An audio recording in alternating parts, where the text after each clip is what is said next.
how do you see my country? Our country. Our country. Are you saying in music or just general, like Nietzsche? I see your signal in your hands. Your thing. Are you married? Yeah. No, I'm not married.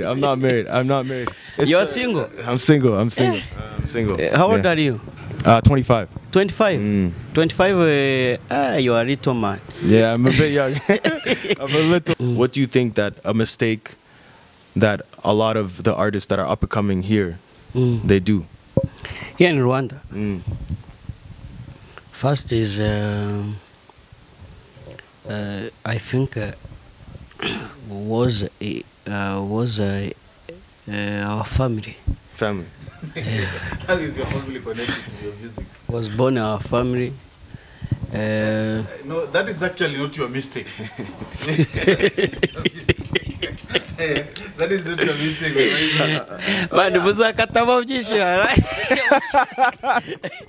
Don't do drinking, don't drink and smoke drugs. Okay. A lot of artists do that here. In the artists. 19%. 90 or 19? 90. 90.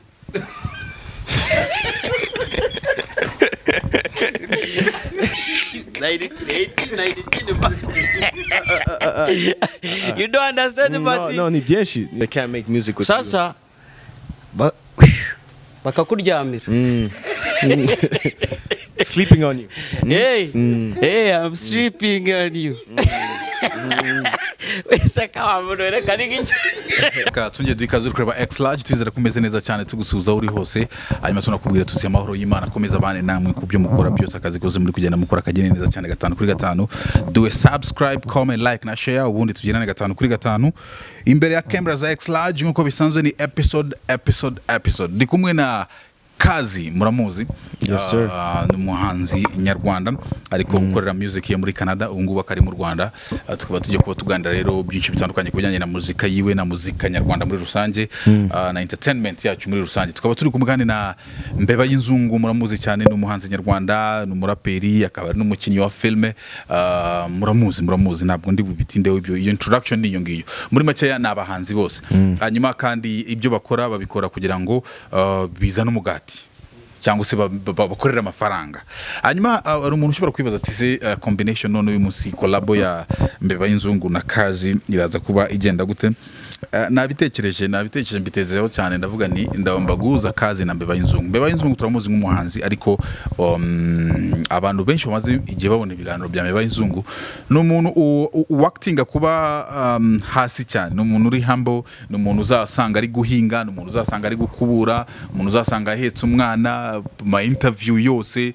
hanyuma yarangiza agakora indirimbo ikamutwara $1,500 cy'idolari tubibona kuko video yarayikorera kwa bagenzi Bernard audio akayikorera kwa Element akayikorera kwa Bob Pro n'indirimbo ziba zitwaye amafaranga menshi ariko tukibaza ukuntu ayo mafaranga Mbeba y'inzungu ayabona tukibaza ibitaramo Mbeba y'inzungu akora kugira ngo ayo mafaranga agaruke nitubimenye then KAZI ukuntu ari buzemo rero KAZI ni umuhanzi nyarwanda uba muri Canada hari ukuntu music muri Canada ikora buriya kenshi bakunze kuvuga bati tujye tureba ibindi abantu bakora byiza wenda tubifate kuvayo cyangwa se tubitire tubizana inaha kugira ngo natwe dukorera tuzamure industry yacu as long as ikintu atari kibi kukizana muri industry yacu nta kibazo araza kutwigisha byinshi rero kugira ngo nyine industry izamuke KAZI reka ngwikaze kuri X-Large nizere ko umeze fresh everything is good ni sawa pe maramutse neza umeze fresh is fresh everything is cool ni cyane umeze neza ndakubona kabisa urakeye umeze fresh I'm trying nuko ngoko imeze all right good hanyuma Mbeba nawe umeze po bana no buryohe okay Mbeba KAZI umaze iminsi ndakeka urabonye ibiganiro bye nimba atari ibintu nimba ari kimwe KAZI ndumva naramubonye ku isimbi okay ku isimbi ndumva naramubonye yago ntimwakora yego wari uzi ko ari umuhanzi cyangwa ubimenye none mbo muri interview bikomojeho gato ariko ntabwo nari nzi ko afite ibikorwa bimeze kuri hari umuvandimwe unyeretse hari andumva all right good hanyuma none Mbeba ndakeka hari byinshi cyane wenda tubigenda tuganira na KAZI hanyuma nabaza kuza kutubwira KAZI kwanza wenda mbere ya byose mbwira ni KAZI cyangwa se ni KAZI ni KAZI KAZI. Akazi. Akazi. KAZI. Ni kazi ya kazi. Akazi. Hanyuma irindi zina. Ni Steve. Steve Kazi. Inzina ni Steve Sekaziga. Dafata kazi kuri Sekaziga. Na akazi kukora. Nabyumvishije. Hanyuma noneho Steve, mu magambo makeya, tell us about our music. Uri umunyarwanda. You know our industry. Ndakeka byanze bikoze niyo uri muri Canada ukurikirana ibikorwa by'umuziki nyarwanda. Yeah, for the most part. Yes. So ndashaka utubwire, you'll be mixing both Kinyarwanda and English. Utubwire industry nyarwanda uyizi gute? Hano, I find, aratandukane between like when I'm back in Canada and I watch and when I'm here. Okay, aho ngaho niyo nshaka ko tuguma noneho. Nuko when you are in Canada, the way you see our music and the way you see our artists is very different. Very different from when I come here now. Okay, so tubwire your difference irimo. One of the biggest differences, I think a lot of great artists are not being highlighted. They're not being highlighted. They're not being seen. You only know maybe three big ones, 3 or 4 big ones. Abahanzi benshi babandi babahanga ntabwo bagaragazwa. No. Ntabwo bahari, ntabwo bagaragara kuri ku ruhando nuko ngo iyo muri hariye mu muzi big names, only big names. Only know the big names. Most of the people know the big names, you know. But to Zahano, I started looking around and I noticed a lot of great talent, and I think they should be highlighted more for sure. So, igihe umaze hano mu Rwanda gitoya, what do you think is the problem? It's just like I said, it's highlighting them. You know, to highlight them means that it's not just YouTube channels that need to do it. You know, we need national televisions to do it. You know, we need concerts where they're introducing up and coming artists. We need just more eyes on them. You know, more eyes on them just means more cameras on them. Give them a chance to be seen. Generally speaking. All right. Mbeba, ibyo KAZI avuze urabyemera kuba iyo urabona nk'abantu bari muri diaspora cyane bakurikirana music nyarwanda, ariko urumva ngo ibyo babona bari iriya iyo bageze hano basanga bitandukanye n'ibi kuri tele. Hari impano nyinshi ziba zihishe zitagaragazwa. Urumva n'ibindi nk'ibyo ngibyo. Hari n'umuhanzi wundi twigeze gurira muri studio arambwira ngo hari umuntu wamubwiye muri studio yaravuye hanze, ageze muri studio arambwira ngo uziyo tukureba turi muri Amerika tureba indirimbo tuba tuzi ngo muri abakire mufite amamodoka mufite ibintu ngibyo. Yeah, that's true. Did you notice that? I did. The videos here are top-notch quality. It's strong. It's some of them are better than American videos. So people really invest in the videos, and it's creative. All right. I always find the videos very creative. Very creative. Hanyuma Mbeba, ako kantu ari kintu akavugaho ku isura igaragara ko bitandukanye n'ibiri kuri tele.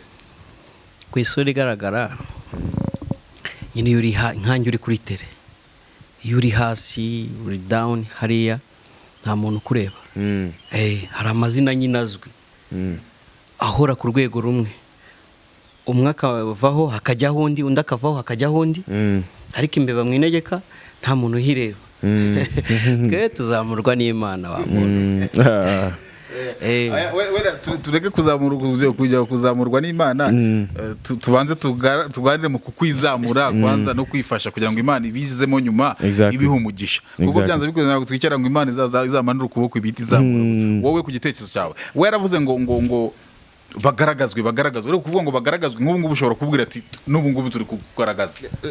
N'ubu ndi kugaragara. Kugaragara kuri YouTube ntabwo ni kugaragara kuri televiziyo. Ndavuga muri rusange. Exactly. General. N'ubu tuvuge ko ndi kugaragara. Ariko behind aho niho hari ikibazo, nkuko ubuse niba ndi kugaragara hanga ariko nkaba nashobora kuba nasohora indirimbo ngo nyijyane ku gitangazamakuru runaka X wenda bayikine. Kubera iki udafite iki cyo ni transport ni iki? Nukuvuga ngo kugira ngo indirimbo ikinwe na amafaranga. Studio na amafaranga. Video na amafaranga. Promoters na amafaranga.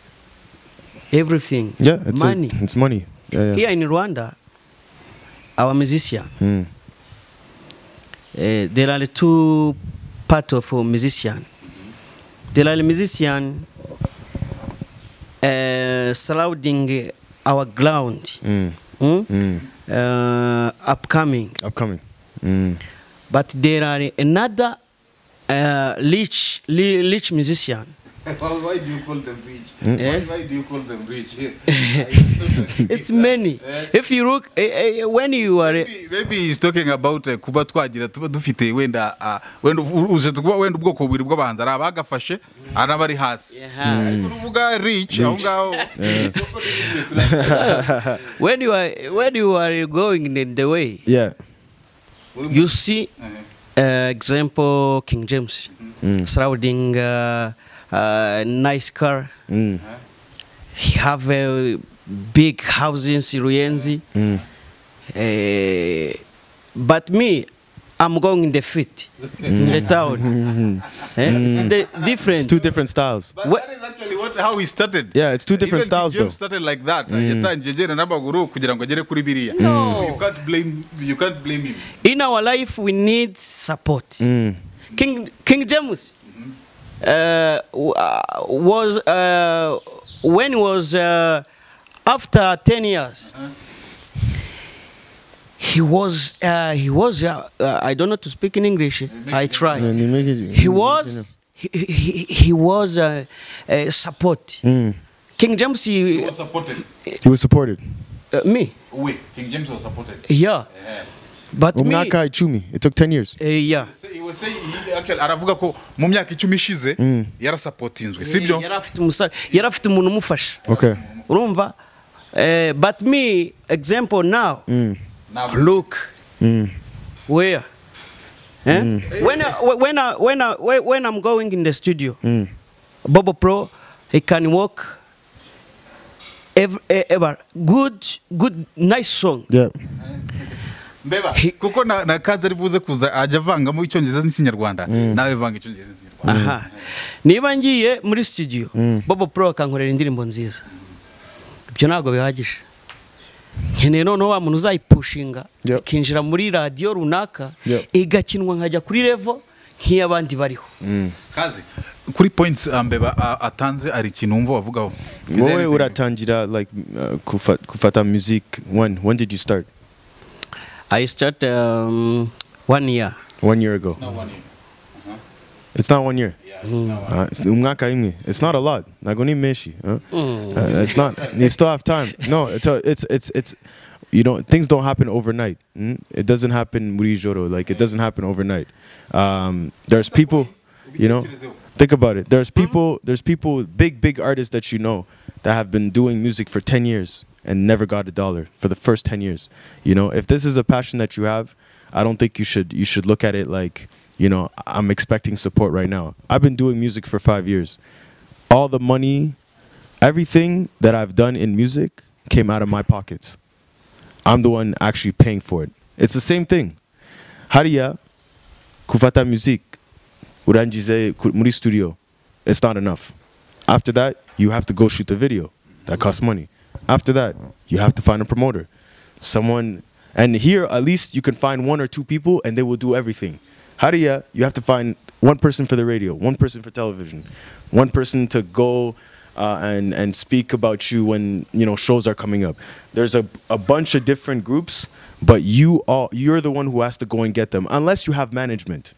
If you have management, it helps you because you at this point could focus on the music. If you have management, you don't need to think about all those things. Wowe uragenda kuri studio, urangiza, and that's it. The management takes care of the rest. All right. So aho ugeze kuri point ya management, reka turaza kuza kuba twigeraho gatoya.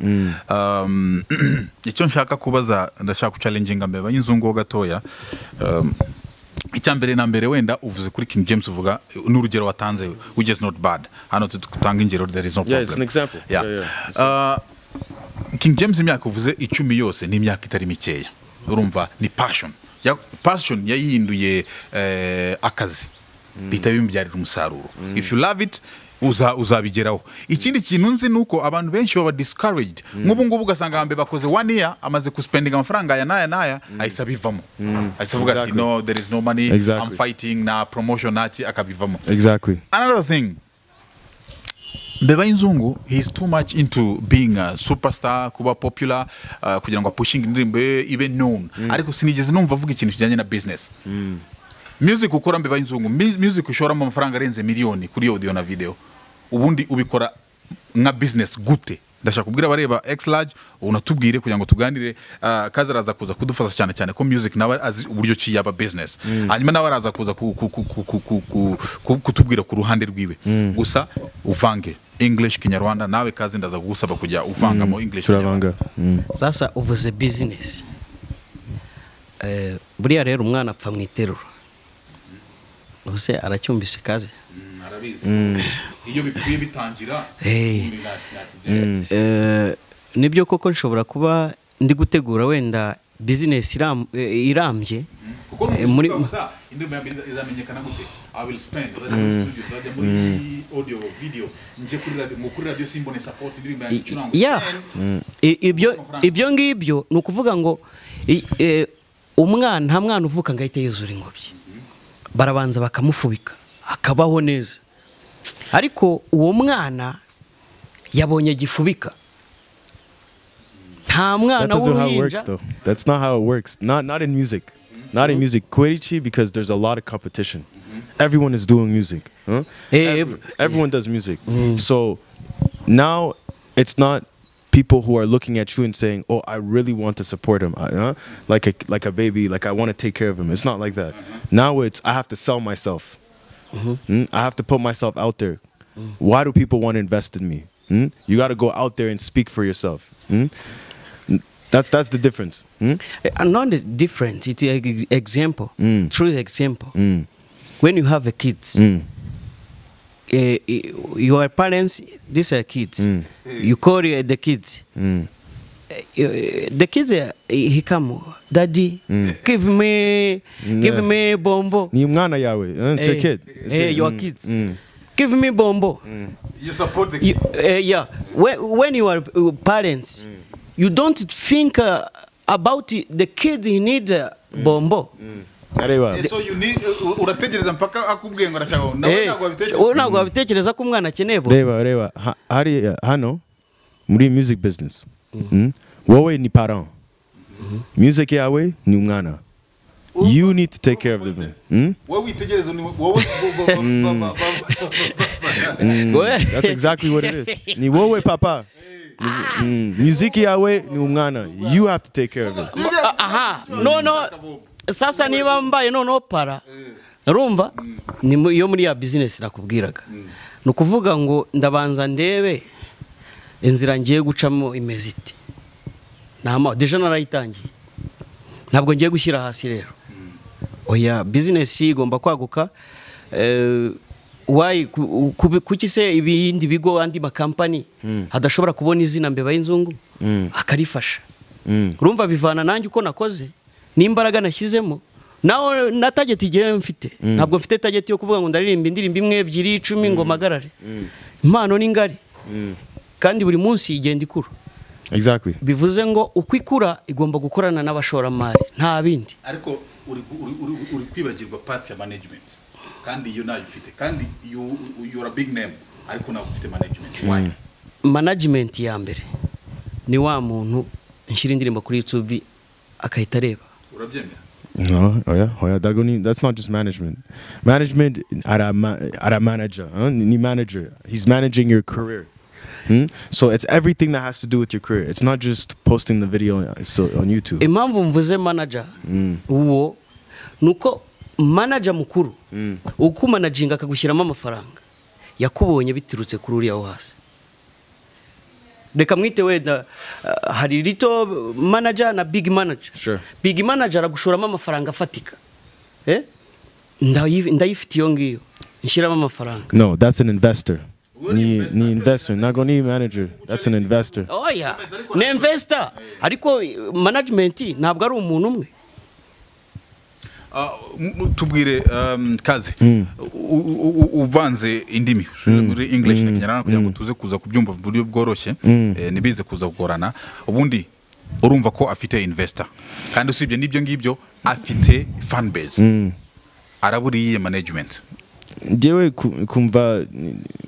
kumva ni investor kwerichi arafite amafaranga and he's investing in you. He's putting money into your career, but he's not managing your career. Kumanager your career. That is actually what I want you to tell me. Arabura strategies. Exactly. So you need someone nikushaka, someone who will present you to other people. Nikushaka umgao or madam who has connection muri industry, you know, and this person can go and he can speak on your behalf. You know, you see the same way you say kugenda kuri radio na music, they don't support you. If you have someone who is well known in the industry who is going to speak on your behalf, it becomes easier. And you know how you were saying to maybe promote your music, it costs money. Manager, he doesn't want money sometimes. If he believes in you, arashaka percentage. Arashaka percentage your business. I'm gonna manage your business. And I'm gonna take a percentage of what the money you make. But my job is to find the money. Nikushaka mafranga. I will find the money. Investor, it's not money that you're getting. He's investing, but you need a return. So that I think that's the biggest difference. Beba, ushobora kuba ngubu ufite umuntu gushyiraho amafaranga kugira ngo ukore izo ndirimbo nk'ukuntu uvuze uravuze ati audience ndayifite, mfite abantu shira indirimbo kuri YouTube bakayireba, mfite n'umuntu ushyira amafaranga nkajya muri studio ngakora indirimbo zose. Ariko uyu muntu gushyiramo amafaranga azunguka gute? Ibyo ujye bitekereza, azunguka gute? Kunguka azunguka kuko ubundi ibintu byose bigenwa n'igihe. Iyo umuntu yakwinvestise akagushyiramo amafaranga, n'ubundi amafaranga hari igihe kigera y'amafaranga kongera akabaritani kongera akagaruka. Sasa imbaraga za mbere nabonye zishobora kuba sinza hari gishobora kuba ari igihe cy'umuntu kiba kitaragera. Hariko reka tubigihe bwo management yari investor akaba hari team yose kandi na X-Raj ubu yabaye promoter wacu bizaza umwaka imwe nago ni byishi sasa muri music nago ni in America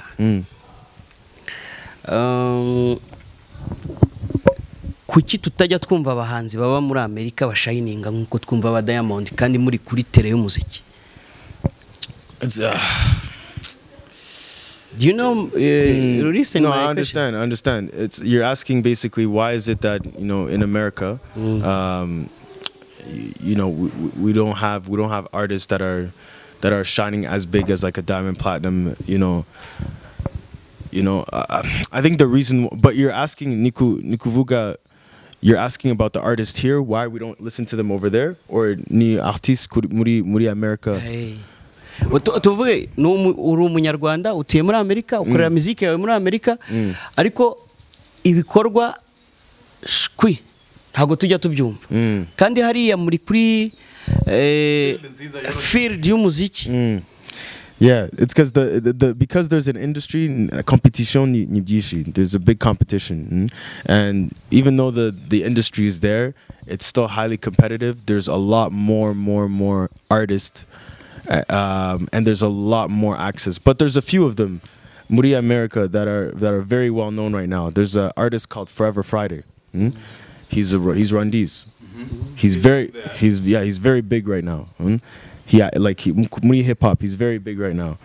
But I think it's just because there's a disconnect, you know. I think maybe it's because the same way I did not know some of the artists Hano that were big Hano is the same way Hariya Muri diaspora, you guys don't know them, you guys don't hear about them, you know. I think there's a disconnect.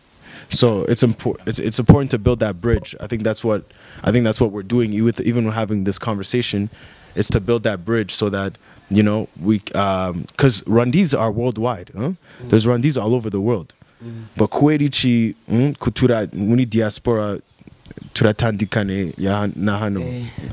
Why? It's because there's a disconnect. Kandi muri adaptinga wenda cyane cyane aho tuye nibwo agerageza kurwana na aba diaspora nkamwe babahanzi muba muri ibyo bihugu tuvuga ko byateye imbere nkatwe tuvuge ko turi abahanzi bakizamuka mukora iki kugira ngo byibura mudushyire ku rwego nk'urwabo twita abasitari bari hano mu gihugu biturutse muri mwebwe mukora iki kugira ngo mudushyire kuri ni kushaka collaboration, ni kufata collaborations, ni kuza hano the way I did it, meet people, make connections, shaka collaboration na artists ya hano.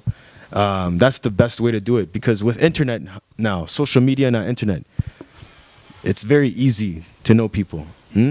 It's very easy to know people. Sasa kuki indirimbo zanyu zitamenyekana mu Rwanda mo imbere mo hano our country? I think it's because they don't know us. That's the thing. That's what I'm saying. Hano, they don't know us. Yeah. Actually, they don't know you. Ariko nyine ikibazo ari kukubaza kubera iki batabazi nyine why you don't promote your songs here? It's because they don't come. They don't come here. They don't come here, and it's not everyone that doesn't come here. But I'm saying like some people either they don't come here, or even when they come, they don't meet with the right people. You don't meet with the right people. You don't make connections. Yeah. You don't stay in contact with them. You know, that's part of the business, though. That's the part of the music business. You gotta network. Usanga wenda nguko nimba wenda uri guhustlinga kugira ngo making ukora izina muri Canada kugira ngo nanone utangire urikore mu Rwanda, utangire urikore muri Tanzania, urabanza ugafatisha muri Canada. Urumva nguko mbeba yizungu ndakeka hano music uri gukora ubu ngubu urashaka gufatisha kwanza mu Rwanda. Uratangira mu rugo yawe. So you exactly. Sisi byo nababwiye ngiye ngomba kubanza ngafata Kigali yose. Ni sawa. Ngashiraho east, west, south, south. Nyewe mu rugo ni hano.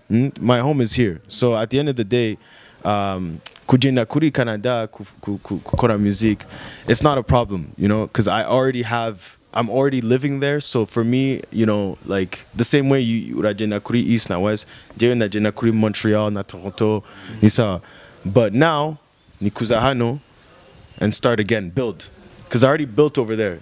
But now it's built. Now it's starting fresh, and by doing that, you know, you build fan bases hano, naharia, and at some point you watch it grow, and that's when you become superstar level. All right. Akabazo. Umaze imyaka ingahe muri music? Officially like 5 years. 5 years? Yeah, 5 years. Way more, way longer. Warazamutse cyangwa uracyazamuka? Ndazamuka. I'm still growing. I'm still growing. I'm still growing. Zamuka, and I even the money I made, it is not comparable to the money I spent. Ratandukane ya money that I invested. It means that I did not even make what I've spent already. You know? Ibyo bifashe mbeba yizungu kumva ko nta kibazo. Agomba gushora, agomba guspendinga. You gotta spend. You gotta spend. Nibigira nyuma y'imyaka 10 uzabona umusaruro. You gotta spend. If it's really something you want to do, yo umusaruro uraza ku myaka 4. Umusaruro ugomba kuboneka. How old are you? No senge ndi guhinga ku kara. How old are you? How old is he? I'm 32. Okay. So rewa. Kukora something that's a passion. It's to work something that you would do for free. It means if you weren't getting paid for this, if you thought that there was no money doing this, you would still do it. That's to work something that you love. Even if it, and I understand, like, you know, no one wants to work for free. But if it's something you love, money's gonna come. And anything you love, money's gonna come. Why? Because if you do it and you're good at it, someone's gonna recognize it and they're gonna want to spend. But don't expect it. You know, some people it's aragenda viral kuri YouTube or aragenda viral kuri Twitter, and then you know it takes off. But other people, it takes time. It depends what you want. If you want the quick success, it's gonna die quickly. Huh? Ariko ari one thing KAZI udagomba kwirengaza cyangwa se there is one thing you should not ignore. Making money here is more difficult. It's very difficult. It's more difficult. A bit difficult for sure. So telling someone like Mbeba Nzungu is spending 1M on a song and not gaining nothing from it, it's not. I understand. At the same time, though, Reva, for his particular example, you have an investor. you have someone who's willing to invest in Maybe you. he's under pressure. Huh? Maybe he's under pressure. Maybe he's under pressure. And I Investor is understand. telling him that I want money. I want to see you gaining. But the investor, the investor, no. why is he looking at, like, if he's looking at you and he's saying, when are we going to make the return? Yeah, investor, you and the investor should be working on finding your self-management. Huh? If he's already pouring money into you, if he's already invested his money into you, Okay, let's he needs to help you find a management. Let's imagine that maybe money is being given to him and the investor is free. Now- and the investor yeah. is wanting to spend money. Now but imagine- the problem, let's Yeah. come back to the example our you were field. saying. Yeah. We were talking about maybe the sponsors, maybe these companies that are supposed Even before to pay them. I just want to say something though. So just because I don't want people to mistake that, you know, like you said, Hano, it's different. You know, it's hard. You know, to invest money, if it's your own money, it's hard. And you know, nikuja, nikukodesha, like it is to buy. You know, there's a lot of things that come with that are priorities. You know, to survive. But Umana, do you see the way that the kids here, they know how to do videos? They take their little mobile. Mobile hano ni how much? Jana? Telephone. Ni jana. Jana? Nizindi zose, niza Magana tanu. So you have a phone. Now you have connection. Kujenda kuri YouTube to find beats. It's free. MTN for a month it's how much? Chumi? 10K? Data is 10K. So 10K. So now you're at, let's say, 60K total. You got the phone. Now you got data. Kushaka beat kurit YouTube. It's free. You can buy the beat, but if you don't have money, you don't need to buy the beat. Because now you just want to start off. Even if it's not the best, even if you don't start at the top quality. Now, what I wanted us to talk about is the industry itself. Yeah. He's spending. They're spending that maybe 1M on him, and they want the return. And maybe the investor is asking on how this money is going to come back. Yeah. They don't know how the money is going to come back because we see these big artists being given contracts. They're given contracts by different companies. And you find out that companies are fighting for only maybe 5 artists in the country. Yeah. We are having these other artists who are just dying down there. They don't have money. They don't have people investing, giving them money, sponsoring their things, or maybe making them brand ambassadors of their companies. So what are these small artists going to do so as to convince these companies to have trust in them that they can sell and brand their products? Rewa, wait. Once again, niku fata music na business and treat it like one. You know how to do the music. You already know how to do the music. Nisawa. You know how to sing. You know how to rap. You sing. So you know how to sing. You know how to go to studio to work the studio. Nisawa. The next part is learning the business. Now, in the business, you got to know your business. So who's your audience? What do they like about you? You already have your brand, you know, humble man, you know, starting from the bottom. That's your brand. So now you got your audience, you got your brand, you know what people like about you. What is your following? What's your Instagram following? What's your Twitter following? Nikufata présentation. Work on a presentation ya music ya na business ya.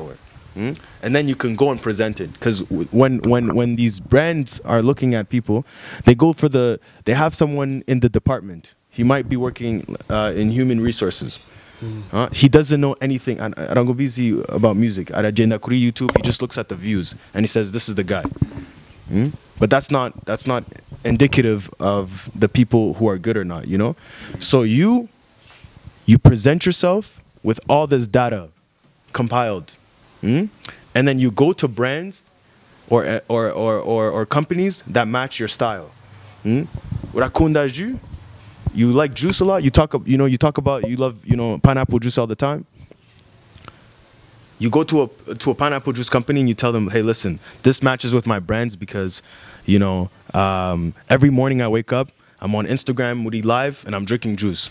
So at least let me put your brand on my Instagram Live. So that's the type of thing that you need to start thinking about. You need part of management. Iyo umuntu afite management. It's management, but that's the thing. If you so no mbeba inzungu ushobora kubukora music yawe. Ushobora kubukora music yawe ubungubu. Ariko ntabwo ujye utekereza kuri management. Kandi noneho an idea from maybe you ikintu misenekereza ku bintu waje umubwira cyane. Niba ufite umuntu ugushiramo miliyoni imwe ku ndirimbo.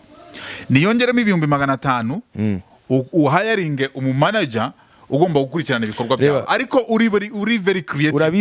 Urabizi ichi EPK. Urafite EPK. What is EPK? EPK is called an electronic press kit. Electronic press kit is something that when someone is asking you, who are you? You present it. It's like a document. Document afite photo yawe, all your videos, the shows you've done, who you've performed with, your collaborations, how much following you have. It's like a document that speaks about you.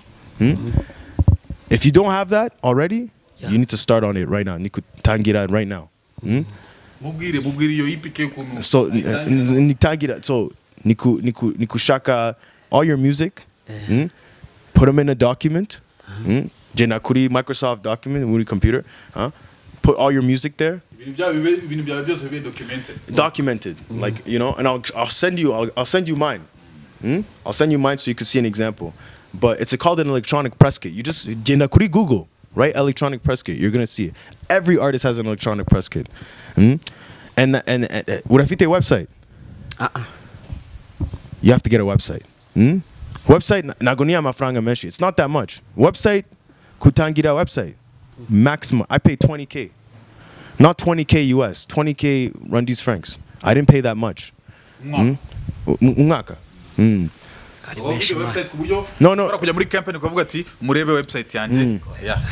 It's not a lot. I did, but mind you, I did everything. I didn't get management. But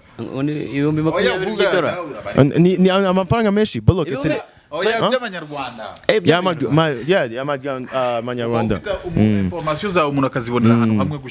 Ebyo ngibyo eba nimwe mu nama za mbere bigomba kuhita bijya ku murongo hari. Let me see if I have one. What's the business card?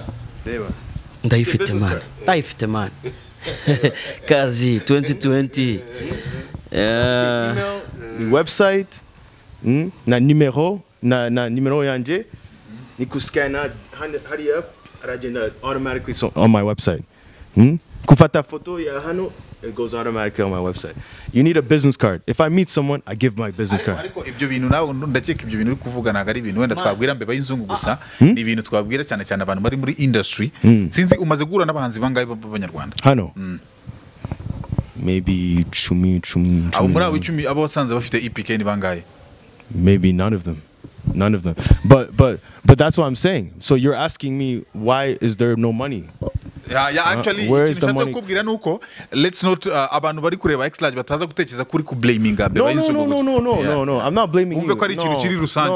No, we're just talking. You know what I mean? Ni kuvuga. You know, is nagoni wowe. What I'm just trying to say is that there's certain things muri music, especially in America, that they do before expecting money, you know, and if you don't have those things, it's very hard for people not only to give you money but to even take you seriously, because they say how serious can you be if you think it's just to go to the studio and do the song. Urumva niba ushobora kujya wenda for example kuri company runaka, company X, ukavuga uti ndi umuhanzi nyarwanda gukina ugasanga wenda umuntu ushinzwe ibintu bijyanye no kwa allocating amafaranga mu bintu byinshi bitandukanye aravuze ati okay wowe ikintu ubikora zana izo website yawe n'izo EPK ubwo nta kibazo ndaza kuza kureba then we'll talk. Na pana kuza kumbwira nkurumva ngo njyewe do this, exactly. Niba ari management ibyo ngibyo urumva niyo yabibishinzwe. Management mu Rwanda ubundi ko ari ikibazo. Ubundi management mu Rwanda urayizi muri muzika tubwira ukuntu yizi ho gatoya. Ndagombizi bishi, but like I know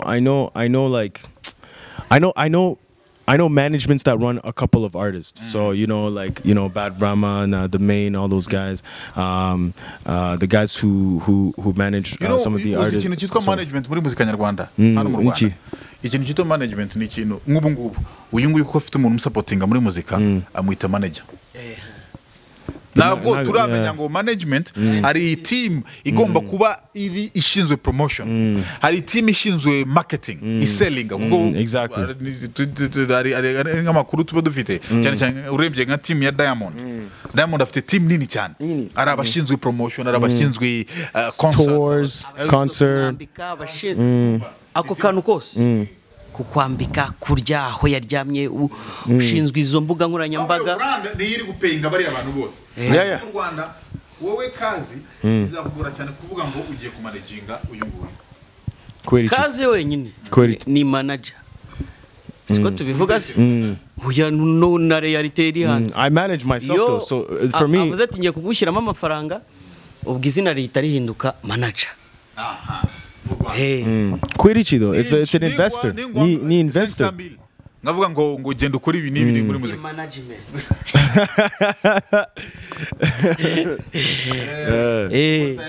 Ni manager. Nago ni manager, ni investor. Ariko busy management nyine. Nufata ifoto yawe akayishyira kuri Instagram. Ni manager. Yakabaye afite igice cyabarizwamo. Ariko ari team ikorera ahantu hamwe.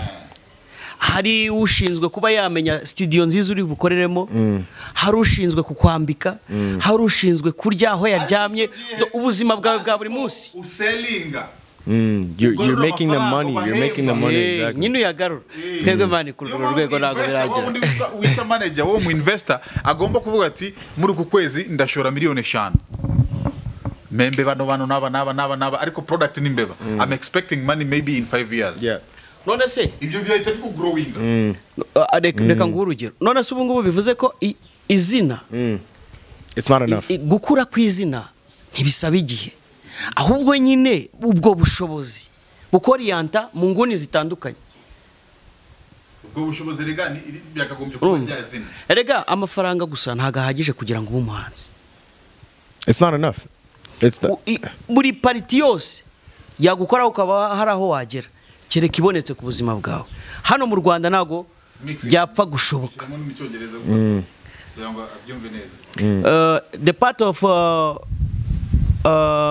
bemubwira mani nge cyongereza cyane ni sawa. No, I understood. Amafaranga wowe party yawe warayiplayinze nka mbeba y'inzungu. Warayiplayinze uba ugera ku rwego rwiza. My heart is a device space available. So our companies, our everybody come from in the world. Reading here, I'm Mbeba y'inzungu. I have main talent. So I need to orient online. Bimumugirire. Ariko wowe umeze nka musaza ubundi wavuze ngo afite ubwenge busobanutse. Ngo mubutwa afite ubwenge busobanutse.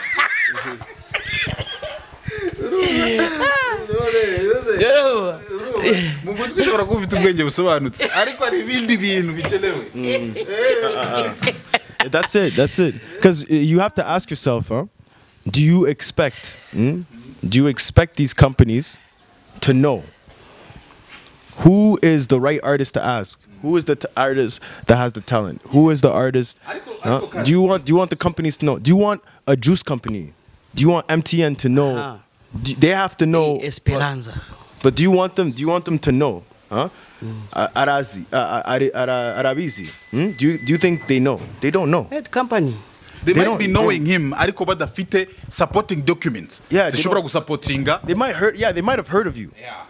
But just because they heard of you, they don't know the background. They don't have the statistics, not data. They don't have that. Kandi bashaka ibintu byanditse bihari, niba uri umuhanzi ufite followers bangana gute, exactly, ufite ibitaramo bingahe wakoze, indirimbo zawe zikoreye na manager yawe. Reba. You're stressing yourself. You're stressing yourself because you're saying I have an investor, I have a manager, but certain things are not happening.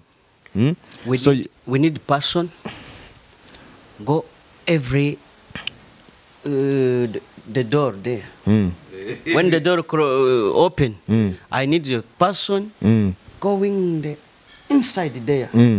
Everywhere. To knock. Everywhere. That's what you need. We have a musician. Yeah, that's what you need. Musician. Who is musician? Look, Simbewaizu. CV, my CV. No, exactly. Exactly. You need someone who goes and knocks the doors. Knocks on doors. Everywhere. Asking for money. Every Contracts. Our company contract. Going on companies, yeah. Yeah, I got you. Yeah. Nukuvuga icyo bura nicyo ngicyo ufite umuntu ugwa amafaranga ahubwo uravuga uti ndashaka none umuntu uselinga iyi nuze yanjye kugira ngo ngere ku yindi level. And preferably nikushaka someone who arakora muri industry, who has network, who has a connections. Yes. Yeah. Apana gushaka gusa umuntu. Yeah, just someone. Investor ashobora kuba ari anyone. Umukiri wari wose ashobora kuba yagushyiramo amafaranga, ariko you need someone ufite notion muri muzika ku buryo azavuga ati muzika bayishelinga gutya nuku. So nuko nguko icyo naringiye kukubazaho kazi mu gihe kugira ngo dusoze ikiganiro. Nicyo ubwira cyane ama companies hano mu Rwanda. Wenda mbeba y'inzungu tugendeye ku bintu byinshi ashobora kuba ibyo bintu atabitekereza izo za EPK atazi gukora ibikindi byatabizi. Ariko iyo usubiye inyuma ugasanga he can sell a brand. Ashobora gusellinga product n'ibindi ngibyo ngibyo. Wenda tuve kuri we cyane tureke kubigira kubidocumentinga cyane. Tugaruke noneho kuri companies. Nta kintu wababwira kugira ngo byibura at least bigenda bi growing ariko nabo at least bavuga bati we sell books, we sell juice, we sell this and this and this. Reka twifashishe mbeza beba y'inzu. No, they got to meet at the middle. Kufata guhura in the middle.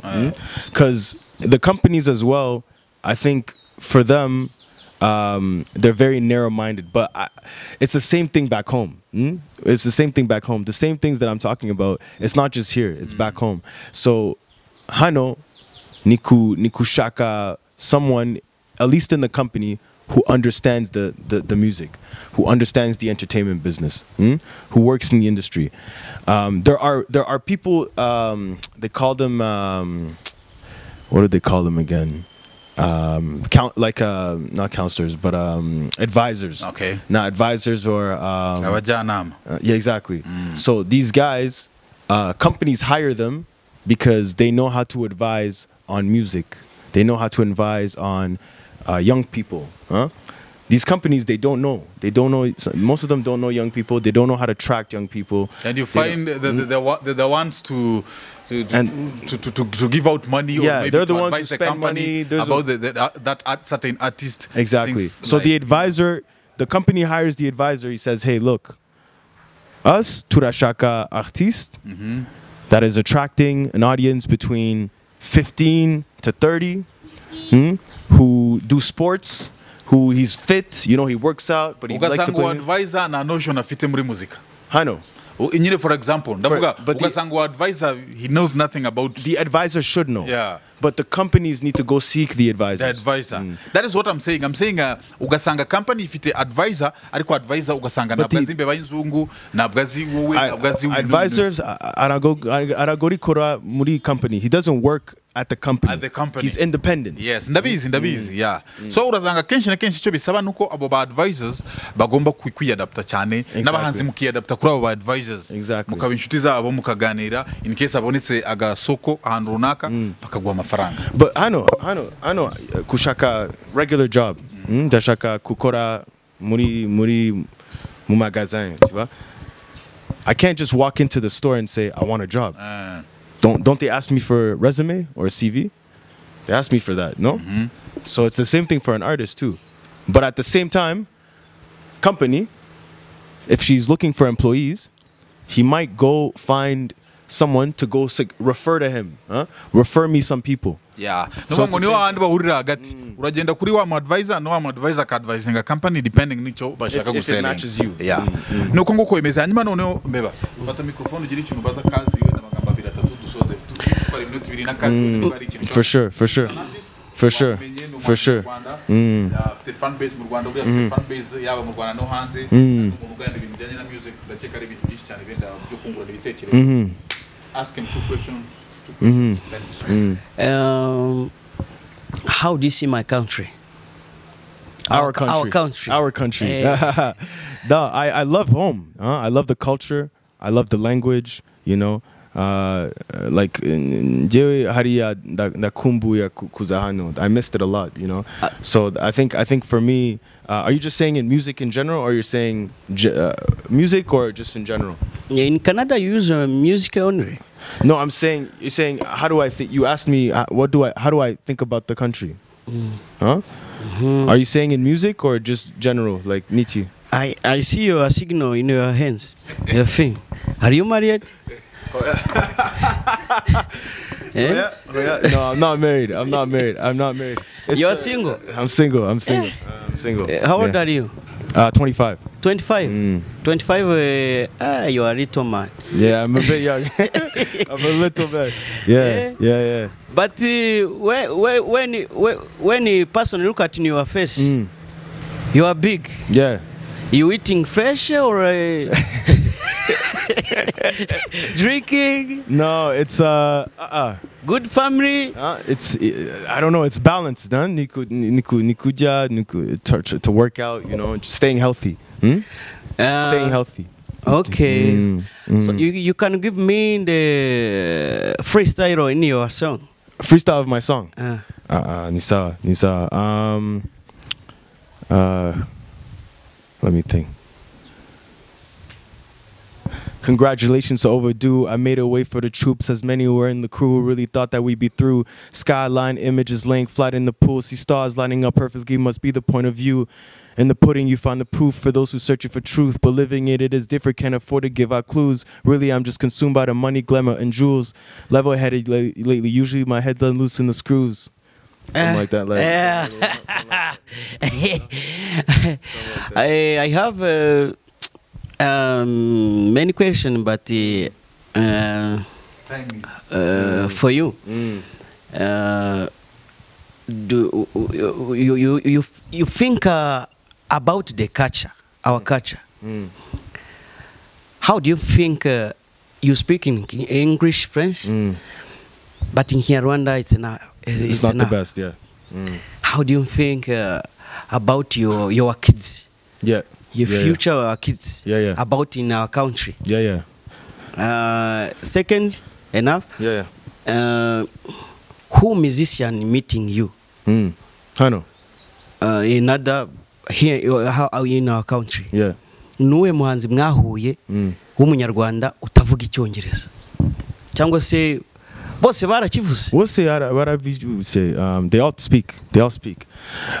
Jewe ndareba muri Rwanda ndabizi munyarwanda menshi nyinshi arabizi benshi arabizi kumva arumva English. They understand it.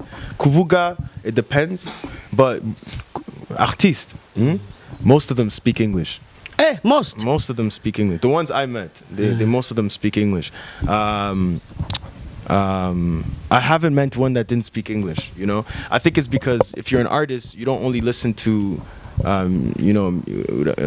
music yahano, you listen to music internationally, so you learn the language, you know. Muri kuri Canada, I learned the English language initially by listening to music. It's actually music that taught me the language. Who is your role model? Your role model? My role model? In music or in general? Music. What do you music? Ni Michael Jackson, ni Drake. Rwanda. Rwanda? I don't have many in Rwanda. I honestly don't know a lot of them in Rwanda. I wouldn't. I'm a fan of a lot of Rwandese artists. I'm a fan of a lot of Rwandese artists. Like the band, I like the band. There's Andre, the guy who has the My Valentine, that song. Andi Umon. Yeah, I really like that guy. You know, I'm a fan of Butane Nolis. I'm a fan of Betray. Yeah, there's a lot of them that I'm a fan of. But role models, I'm talking about people that like I listened to ever since I was a child. So itself is a language. Yeah. So you can sing in English. Yeah. And they understand what you're saying. Yeah. Yeah. It's enough. Yeah. Yeah. I was gonna ask you a question. Okay. What do you think? What do you think you're missing, or what do you think you're doing wrong? Not you personally, but like as artists that are up and coming. What do you think that a mistake that a lot of the artists that are up and coming here they do? Here in Rwanda. First is I think was our family. Family. How is your family connected to your music? Was born in our family. No, that is actually not your mistake. That is not your mistake. Man, muzakatamo byinshi Mr. Yine arabajije urumva arati abakoza mukora bo nyine cheka mushobora kwa mukora nanjye ndavuze nibiterurwa n'umuryango waturutsemo gute. That's not your mistake. I'm saying as an artist. Ushatse kuvuga ati wenda mujyama umuntu ashobora kwera mutu afite background wenda y'ubukene. Yaravutse muri background ikennye. Oya ashobora no kuba it's not your mistake. Ashobora no kuba ataravutse muri iyo background. Ariko yaravutse mu buzima nyine nose niba byawe nuwayayutse we nabwo wayayuka. Niyo ni mistake man. Nago ni mistake. Yabajije kuba hanzi. Kubahanzi. Abahanzi muri kuzamuka ukeka ikintu mwakosura ubu ngubu ni myiki. One thing. Don't drink smoking. Don't drink drugs. And smoke. Don't do drinking, don't drink and smoke drugs. Okay. A lot of artists do that here. What? In the artists 19%. 90 or 19? 90.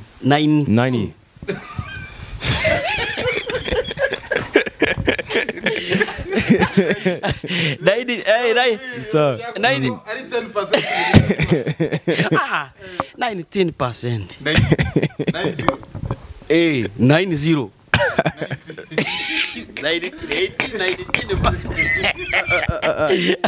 You don't understand, but no, this that doesn't make sense. I don't think so though. That's a lot. Mirongo icyenda man.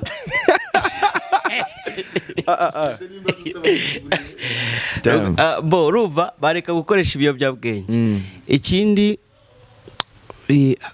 bakareka ibintu by'amashyari. Shari Nichi. Shari jealousy. Oh, jealousy. Okay. Nk'ubu mushobora kuba ndi hasi ariko mfite nk'abahaters nka miliyoni. Kandi noneho bari muri industry. Yeah. Kubera ko bakorera indirimbo hariya kwa Element. Ibyo ni ikibazo ubwabyo. So they can't make music with Sasa bakakuryamira. Sleeping on you. Hey, I'm sleeping on you.